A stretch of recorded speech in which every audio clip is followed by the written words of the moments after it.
Nah biasanya kalau tensi darah naik ada hubungan dengan garam. Terlalu banyak makan garam. Bukan garam yang di dapur, nggak bahaya itu. Garam yang ada di tubuh orang, keringat orang. Hati-hati itu. Uang 100.000 bagi orang awam sama 101,000,000, nolnya 5. Tapi bagi orang yang sadar, di balik 100.000 ada energi yang berbeda. Di balik 100.000 ada energi yang tersimpan berbeda. Tergantung uang itu diambil dengan cara apa. Makanya Einstein mengatakan, di balik materi ada energi, tergantung C-nya, C kuadratnya, cahaya di atas cahaya. Makanya orang yang sudah tahu jati dirinya, yang sudah tahu cahaya di atas cahaya, yang sudah mengalami kelahiran yang kedua, gak mungkin korupsi. Korupsi yang dilakukan oleh mereka yang belum hidup, belum mengalami kelahiran. Jadi Musa minta apa buat kaumnya? Minta air. Air itu lambang dari kelembutan, kesejukan, kekuatan, fleksibilitas. Air dimasukkan ke botol, jadi botol. Air masukkan ke gelas, jadi gelas. Tergantung tempatnya. Air itu mengajarkan fleksibilitas, mengajarkan kemampuan adaptasi yang luar biasa. Makanya orang yang sudah tinggi ilmunya, adaptif terhadap segala situasi. Gak usilan, gak baperan, dia bisa menerima semua orang apa adanya. Makanya dia damai. Udah selesai dengan dirinya sendiri. Pertanyaan, kapan Bapak Ibu mau memukul batu itu dengan tongkat? Kapan? Supaya terpancar 12 mata air. Kalau sudah terpancar 12 mata air, Allah, Rasul, dan hamba sudah gumulung manunggal. Menjadi satu kesatuan. Solatnya doim. Tidak bergantung pada waktu lagi. Solatnya sepanjang waktu. Bapak Ibu, semua orang kalau lagi sholat duhur 4 rakaat, kan gak ada sedang ngomongin orang. Ada gak orang lagi sholat ngomongin orang? Ada gak orang lagi sholat korupsi? Ada gak orang lagi sholat merugikan orang lain? Enggak, ke sholat mah. Semua dilakukan itu setelah selesai sholat. Jadi kalau sholat melakukan itu lagi, sholat melakukan itu, tersolat. Karena kata Quran surat Al-Ma'arij, Ma'arij, Mi'raj. Sholat itu harus dilakukan terus menerus. Itu kata Quran itu. Sholat itu harus dilakukan terus menerus. Dan kalau sholat yang dimaksud adalah sholat yang pakai gerakan-gerakan itu, masa mau terus menerus melakukan itu? Suami minta ditemenin, maaf lagi sholat. Anak pulang ke rumah lapar, maaf ibu lagi sholat. Tapi kalau sholat yang hakikat, mengingat Allah karena sudah menunggal antara hamba dengan Allah dan Rasulnya, masak, ingat Allah. Maka masaknya menjadi enak. Walaupun yang dimasak cuma pindang, daging, ikan, enak.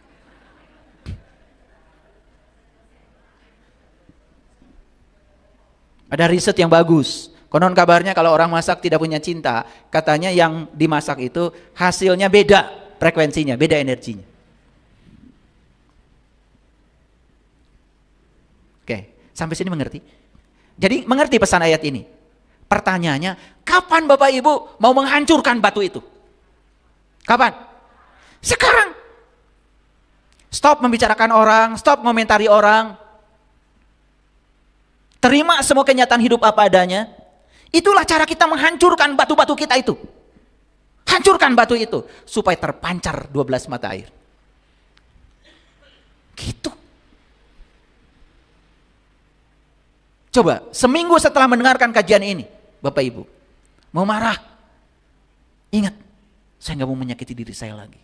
Saya tidak mau batu saya semakin keras lagi. Udah, daripada marah, saya lebih bagus memaafkan. Daripada saya menyalahkan, sekarang lebih bagus saya memahami. Saya pahami. Pasangan saya seperti itu sifatnya, saya paham sekarang. Karena dibesarkan di lingkungan keluarga yang seperti ini, dia juga tidak salah betul. Dia juga mewarisi warisan dari ibu bapaknya. Ditampik. Coba, beres. Dong para sewa. Sebal saya makan upah sewa itu. Pengen nyubit. Eureun eta rumah tangga tiba heula nepi ka ayeuna ngadon cekcok. Jeung cekcok teh berjamaah. Batur mah cek jamaah teh salat, ieu mah cekcok. Cing atuh sakali ewang. Mudah cekcok teh gantian. Ya, Bu. Terus kan? Nah, tiap-tiap suku telah mengetahui tempat minumnya masing-masing. Tiap Anda ini punya tempat minum masing-masing. Ada sumber air di sini, ada sumber kehidupan di sini. Siapa itu?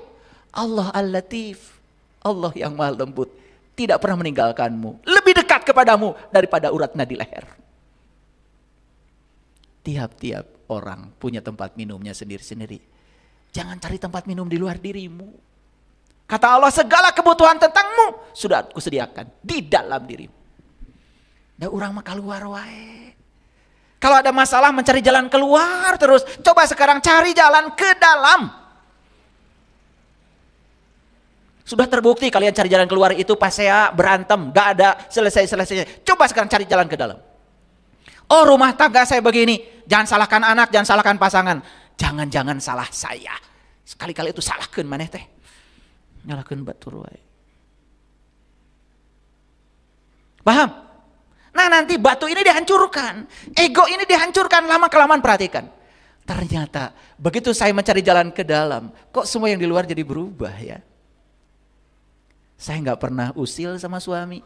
Tidak pernah komentar lagi mau pulang jam berapa. Pokoknya kalau pulang suami saya, suamiku. Dipeluk, gak ditanya kenapa terlambat. Gak ditanya bawa uang berapa. Biarkan aja. Ternyata begitu tidak diinterogasi, tidak diperlakukan tidak adil, malah pemberiannya lebih banyak. Karena kita mengubahnya ke dalam. Anak salah, anak nakal, terus digebukin anak. Tanya itu anak melihat itu, melakukan itu dari mana? Jangan-jangan kan melihat kita. Coba begitu. Paham? Jadi tiap orang ada tempat minumnya? Ada. Sudah tahu Bapak Ibu tempat minum Bapak Ibu? Sudah tahu sumber airnya? Ya Allah. Makanya disitulah kita harus mengalami kelahiran yang kedua. Cari orang yang tahu, yang menunjukkan sumber air keberkahan kita, sumber kesejukan kita. Aduh, sagaranya ada di sini Bapak Ibu. Ada di sini, ya Allah. Bukan di mall. Bukan di negara tertentu, bukan. Di sini kata Allah, di tiap-tiap Anda. Ada tempat minum Anda, sudah disediakan Allah. Sayang, sagara kesejukan itu belum dijangkau. Danau kesejukan itu belum kita jangkau sampai sekarang. Karena kita tidak pernah menyelam ke dalam. Lobating keluar. Maka kata Allah, makan dan minumlah. Makan dan minumlah. Rezeki dari Allah. Rezeki dari Allah yang sebenarnya adalah Allah itu sendiri. Kumaha tuh cara makan dan minumnya. Gak bisa lewat mulut ini. Maka kenali dirimu. Kenali dirimu. Diri sejatimu itu punya mulut sendiri untuk memakannya. Bukan dengan ini. Kalau di Quran surat Al-Kahfi dikatakan, lihatlah makanan yang lebih baik. Di Quran surat Al-Kahfi ternyata makanan bukan dimakan, tapi dilihat. Berarti untuk bisa melihatnya harus terbuka dulu dong mata kolbunya. Ini masih merem. Ya Allah, pantesan kering kerontang jiwa kita ya. Sudah duit gak punya. Kepala pusing. Aduh, hidup jadi neraka terus tiap hari ya. Paham sampai di sini? Lihat ayat terakhir dari Allah. Ya. Allah mengatakan, dan janganlah kamu berkeliaran di muka bumi. Mana bumi? Nih bumi. Bumi itu diri kita. Dan jangan bikin kerusakan di sini. Maaf Bapak Ibu. Kebanyakan manusia setiap hari bikin kerusakan di sini. Perlu saya kasih contoh? Nih saya kasih tahu. Apa yang kita makan?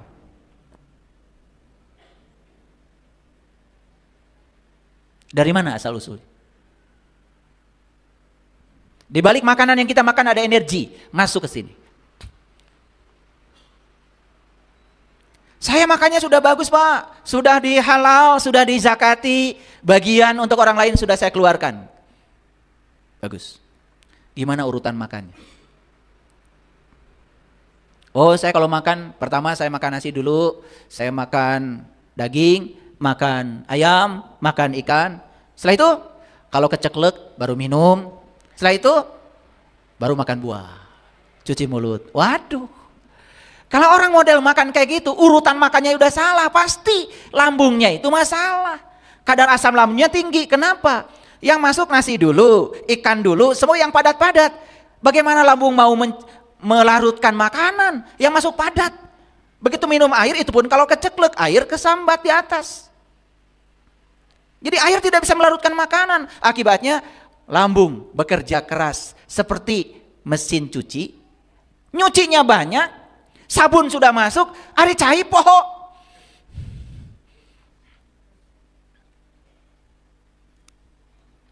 Rusak lambungnya, luka. Makanya penyakitnya apa? Sudah gitu kepala gampang pusing, kunang-kunang, sulit konsentrasi. Waduh, melebar tuh penyakit. Karena bikin kerusakan di muka bumi. Makan seperti kebanyakan orang makan. Coba sekarang makannya diubah. Pakai rumus 3J. Jamnya harus tepat karena tubuh ini menghendaki rutinitas tubuh ini. 2, jumlahnya harus pasti. Yang ketiga, jenisnya dibutuhkan apa tidak. Coba makannya, minum dulu air. 300 mili. Kalau ada air hangat. Baru makan buah, santai aja. Baru makan sayur. Bahkan kalau bisa, menurut ahli gizi, beri jeda 30 menit sampai 1 jam. Biar lambung kita mengambil sari-sari dari buah itu untuk kesehatan tubuh kita. Baru makan yang lain-lain. Nasi nanti belakangan. Itu pun kalau dibutuhkan. Coba. Gitu enggak makannya? Makan aja harus diajarkan. Bagaimana mengalami kelahiran yang kedua? Akibatnya apa? Tubuh ini tidak siap untuk menjadi kendaraan. Karena kita bikin kerusakan di sini. Sudah tubuhnya rusak, ditambah lagi yang kedua. Orang lain ngomongin kita masuk. Orang lain bicarakan kita masuk. Waduh, itu lebih parah lagi. Tubuh ini jadi rusak. Yang tadi rusak tubuh fisiknya, yang kedua rusak tubuh mentalnya. Yang berikutnya rusak tubuh jiwanya. Amburadul jadinya. Apa yang terjadi? Di usia muda sudah tidak produktif lagi. Mau joget aja nggak bisa, padahal umur baru 35. Kertas Bu? Kertas ini? Jadi apa intisari dari ayat ini? Kapan batu yang sudah mengeras itu mau dipukul? Kapan? Sekarang. Bagus. Bagus. Ya. Coba dilempar pakai batu, sakit apa tidak? Kalau dilempar pakai air, malah sejuk. Betul nggak? Itu. Makanya yang masih membatu coba. Kalau membatu keluar dari sini kata-katanya pasti aja menyakitkan. Tatapannya penuh dengan curiga. Saudara datang ke rumah aja kangen, langsung ditutup pintu, bejakeun eueuh di imah. Bisa nginjem duit. Ya, kalian tuh aneh-aneh aja hidupnya. Aduh, bikin neraka terus tiap hari. Lanjut. Ini Quran surat Al-Maidah ayat 12. Tadi ayat yang tadi saya sampaikan bicara tentang 12 mata air kan? Kalau sudah muncul 12 mata airnya di sini, aduh orangnya kayak gitu. Lembut, bijaksana. Keun we can aya mah tuh tong demutan. Abdi mah teu nabutkeun. Didoakeun nya sing seur rezekina. Tos tong demutan. Nah. Sudah terpancar tuh 12 mata air. Yang masih membatu mah. Ari mana janji teh kumaha apan kamar.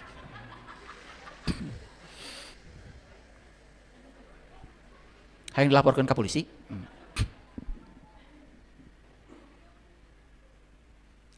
Orang kayak gitu. Aduh, gak dirindukan. Manuk itu hayang papanggih jeung jelema kitu. Jigana kuntilanak ge sarieun kesehatan.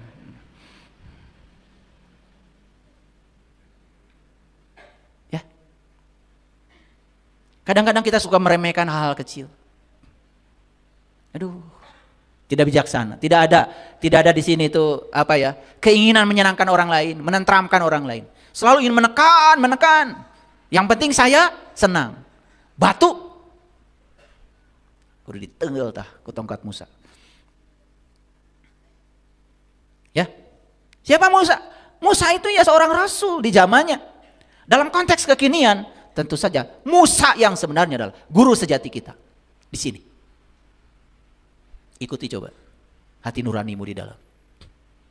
Ya. Nah, di Quran surat Al-Maidah ayat 12 ini diceritakan lagi. Ini indah sekali ayat, perhatikan. Dan sesungguhnya Allah telah mengambil perjanjian dari Bani Israel. Dan telah kami angkat di antara mereka 12 pemimpin. Kok 12 lagi sih? 12 pemimpin, setahu saya kan pemimpin satu aja. Bahaya lamun 12. Kalau di dalam satu negara ada 2 matahari kembar, itu sudah bahaya. Sangat berbahaya, itu bisa masyarakat diadu. Dan itu terjadi di negara-negara lain yang ada 2 matahari, 2 kekuatan. Makanya kita cuma satu aja kalau pemimpin untuk negara. Tetapi Quran mengatakan kami angkat 12 pemimpin. Lihat Bapak Ibu saya semua, lihat sini, fokus. Di Quran ada kata-kata ar-rijal qawwamuna 'alan nisa. Laki-laki itu pemimpinnya dari wanita. Laki-laki itu siapa? Laki-laki itu ruhani. Wanita siapa? Wanita itu jasmani. Orang yang ruhaninya sudah waras, sudah mengalami kelahiran yang kedua, pasti akan bisa memimpin tubuhnya, memimpin jasmaninya. Gak mungkin bikin kerusakan di muka bumi ini lagi. Teh nyeri hatean, tidak baperan, karena takut bikin kerusakan di muka bumi ini. Itu. Nah, kenapa di sini ada 12 pemimpin? Ulangi lagi. Laki-laki pemimpin wanita. Laki-laki hakikatnya apa? Ruhani. Wanita hakikatnya apa? Jasmani. Betul nggak kita berpasangan, Ibu? Sejak dari diciptakan oleh Allah tuh kita sudah berpasangan. Da urang mah pasangan teh teu oleh caroge we jeung bojo. Itu mah pilihan. Pasangan itu mutlak. Ada di sini. Kita ini sudah berpasangan sejak diciptakan oleh Allah. Ada ruhaninya, ada jasmaninya. Nah, ruhani ini baru jadi pemimpin bagi jasmani kalau ruhani itu sudah terlahir. Maka di Quran dikatakan laqad kafaral ladzina qalu innallaha salisu salasa. Maka berbicara tentang ruhani harus 3. Kan syahadat juga tadi 3. Ada Allah, ada Rasul, ada hamba. Paham? Kalau 1 sudah ketemu 2, maka ruhani kita akan gagah perkasa. Jadi pemimpin. Lihat orang-orang yang ruhaninya sudah hidup. Dia bisa mengendalikan dirinya. Gak ada kemarahan lagi. Coba. Kira-kira kalau hidup begitu enak gak? Iya, capai. Kapan? Gitu. Pengen nyubit saya tuh sama kalian tuh. Pernah baca ayat ini? Pernah. Entah berapa kali kalian baca ayat ini. Tiap Ramadan pasti baca, bukan? Iya. Sampai nggak ngerti isinya apa.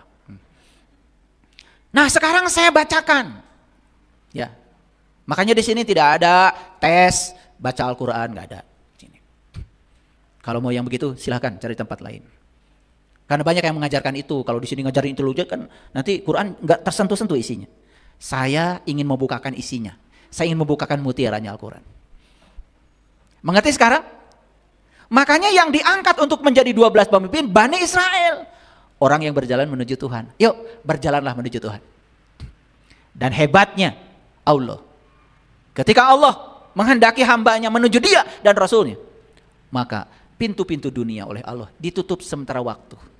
Makanya orang kalau mau belajar spiritual biasanya bangkrut dulu. Amburadul dulu. Udah pensiun baru cari saya. Makanya kalian ini ingin katanya Allah nomor 1. Bohong. Allah mah engke upami abdi tos pensiun. Abdi mah ngaos teh engke upami tos pensiun. Menjong Jon. Begitu udah pensiun, apa yang terjadi? Duit geus teu boga. Awak geus reyod. Pendengaran sudah mulai budak. Mata kunang-kunang. Cenah geus pensiun, rek diajar ngaji. Ari geus pensiun teh atuh da abdi mentos sepuh. Bade ka mana-mana teh cara rangke. Tuh, modar.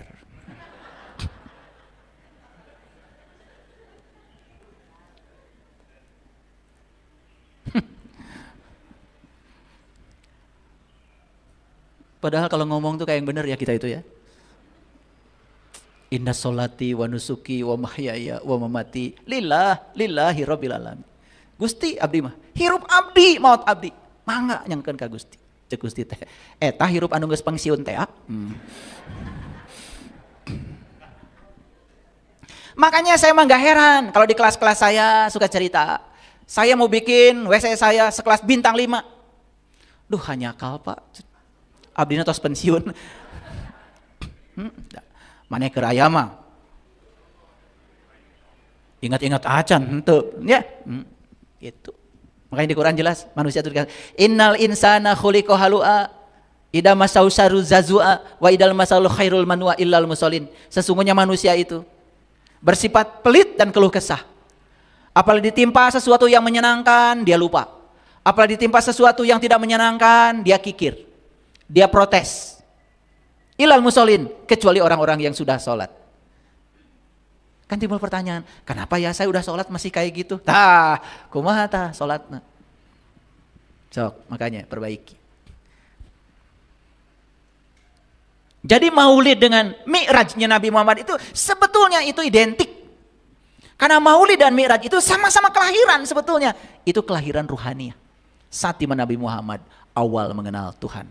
12 Rabiul Awal. Ini baru dibukakan luarnya ya, dalamnya mah belum. Enak aja.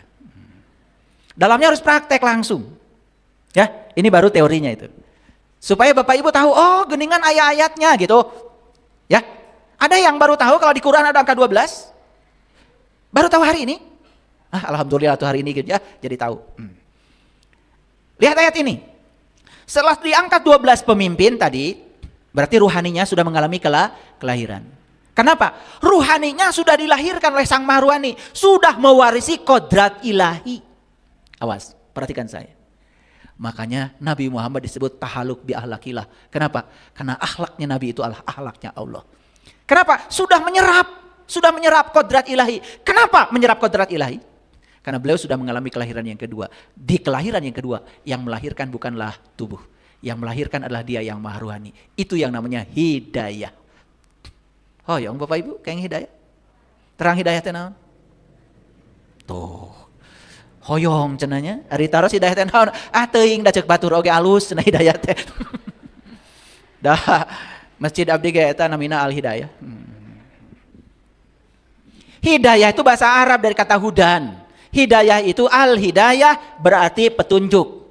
Nyata, bungkelekan, aya barangna Al Hidayah. Gitu. Nah bagaimana caranya supaya kita dapat hidayah? Kata Allah, sederhana. Sederhana kata Allah.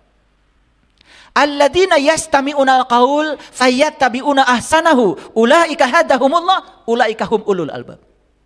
Kalau kamu ingin dapat hidayah kata Allah, gunakan telingamu untuk mendengar. Itu kata Quran. Urutan dapat hidayah itu pertama, gunakan telingamu untuk mendengar. Alladzina yastami'una al-qaul. Dengarkan perkataan dari siapapun, dengarkan. Setelah mendengarkan berikutnya fayattabi'una ahsanahu. Kalau perkataan yang disampaikan itu baik, ikuti. Kalau masuk akal, ikuti. Percuma Bapak Ibu dengar saya bicara seperti ini kalau nggak diikuti. Percuma kalau cuma mendengar, masih jauh dari hidayah. Karena urutan hidayah pertama mendengar, yang kedua mengikuti. Fayattabi'una ahsanahu. Ulaika hadahumullah. Baru yang ketiga kamu akan dapat hidayah. Jadi hidayah tidak bisa disampaikan tanpa upaya kita. Jadi hidayah itu mendengar, mengikuti. Jadi Bapak Ibu setelah hadir di sini, ini baru gerbang hidayah, mendengar. Berikutnya apa? Fayattabi'una ahsanahu, ikuti. Baru berikutnya dapat hidayah. Apakah itu selesai? Belum. Puncaknya hidayah adalah ulaika hum ulul albab. Kalian harus jadi ulul albab. Siapa ulul albab? Allazina yazkurunallaha qiyaman wa qu'udan wa ala junubihim. Orang yang bisa